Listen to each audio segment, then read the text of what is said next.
Salam hörmətli müəllimlər və əziz abituriyentlər. Belə bir gözəl fizika məsələmiz var. Məsələmizin şərtində deyilir ki, hündürlüyü 0,8 metr və meyl bucağı 30 dərəcə olan malum sözü cisim nə qədər vaxta sürüşər? Başlanğıc sürət 0 verib, meyl bucağını 30 dərəcə verib. Mən bu şəklin eynisini burada yazdım və cisimə təsir edən qüvvələri göstərdim. Sürüşmə sürtünmə qüvvəsini nəzərə almadığından artıq bunu çəkib göstərmədim. Bunu göstərmədim.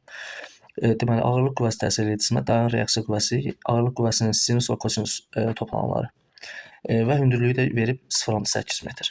Onda biz yaza bilərik ki, cisim əgər sürüşürsə aşağıya doğru, MA təcili ilə sürüşür, onunla eyni istiqamətdə olan mg sinus alfa. mg sinus alfa. Yəni ağırlıq qüvvəsinin sinus toplananın hesabına bu aşağıya doğru sürüşür. Burada m-lər ixtisar getsə qalacaq A bərabərdir J sinus alfa. Onda yaza bilərik A bərabərdir J-nin yerinə 10, sinus alfanın da yerinə 0,5, yəni 2-də 1. O da bərabərdir 5 metr böl saniyənin kvadratı. A-nı tapdıq. Cismin nə qədər deməli vaxta sürüşdüyünü tapaq.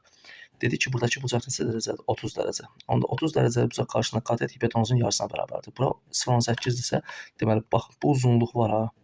Bu 2 dəfə bundan çox olacaq. Yəni 1,6 olacaq. Yəni ki, malum müstəvinin S-i 1,6 metr olacaq.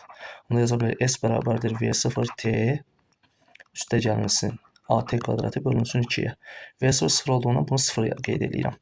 Onda bu düsturdan T-ni tapsaq, T bərabərdir kökətdə 2S bölünsün A olacaq. İfadələr gətirib yerinə qoysam 2 vurulsun 1,6 bölünsün 5. O da olacaq 0,8 saniyə.